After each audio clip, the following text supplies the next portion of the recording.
So it's still massively taboo, right? And I think there's whole generations of, I guess, from the boomers up, really, that are still, whether they were, they were stung by the 18% interest rates, or they went through the war, or whatever it was, they've got all these war stories and these emotions around their money, and they're, generally quite conservative and don't want to let it go, right? So there's a classic example. I tell this story all the time where I met with this couple. They were, about 65, 70. They had $5 million in their self-managed super fund, owned their home, and was it 100% invested in cash, Rob? Sorry? Was the super fund 100% in cash? Just 5 million? Most of it. Of course it was. Most of it, of course, right? But $5 million, right, and own their own home. So instantly, as advisors, we're like, all right, that's surplus to your actual needs, right? So it's just like a given, right? Where are they, like One Turner or like Baronia or something? Mulgrave. Right? Yep, Mulgrave, yeah. Happily living in their house. They've got the caravan and all that. They're fine, right? So, but they're living off the smell of an oily rag. Right, is the other thing, right? They don't even have lavish expenditure. So it could support a 20K a month living expense, but they're not spending that.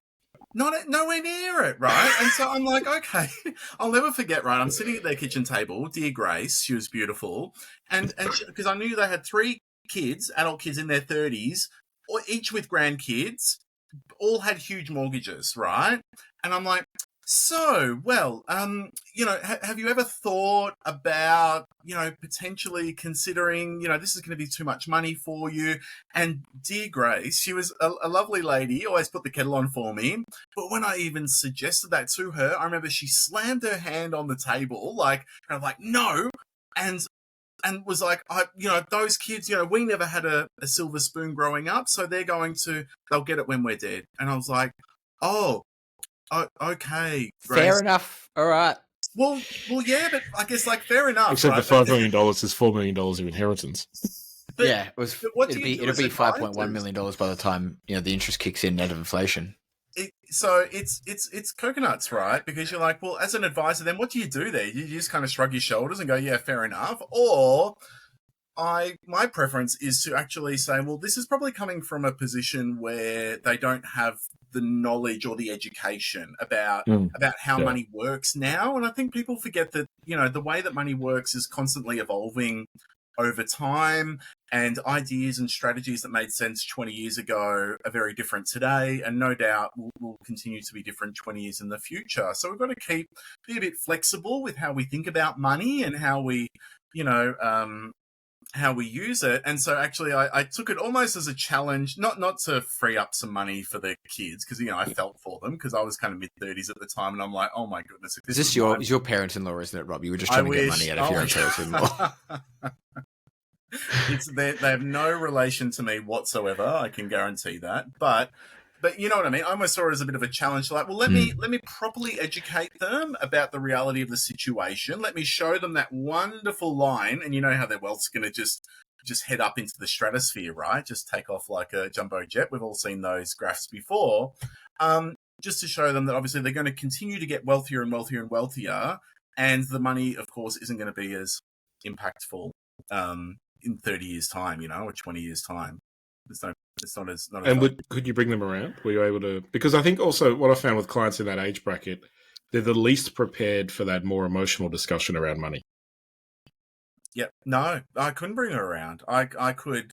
I tried. I didn't really try. I didn't have this bee in my bonnet and make a bit of a game out of it, because in the end, this is their emotion. This is their version of reality. This is how they feel about their money. So who am I to just come in and say, that's absurd, you're being ridiculous, this is what you should do, right? But, as an advisor, we've got to kind of walk that tightrope between, just letting the clients do what they want to do versus actually illustrating to them, well, hey, have you considered this? Have you thought about that? Have you actually, here are the other options? Just to make sure that they've got the detail there in front of them so they can actually make an informed decision. And then if they get to the end of that process, then, of course, hands off. I suppose it's all aligning it with their values, right? So if they've spent the entire meeting telling you how important their family is, you walk in and, this is my grandson and da-da-da-da-da, And in some cases, you see it. They even talk about how much harder it is, and then in the same sentence, flip it around, and talk about how hard they had it. And I had a case recently with someone being like, "Oh, kids should just be, but doing what we did and buy a bit further out, and we were just 2 minutes before that talking about how there's no train lines for one of her grandkids and that they have to drive everywhere. I bought this house for $8,000 and it was such a bargain. It was like, you were just talking about how people should just be able to go and buy a cheap house, that they don't exist anymore. Like, there always seems to be this clash between these two things.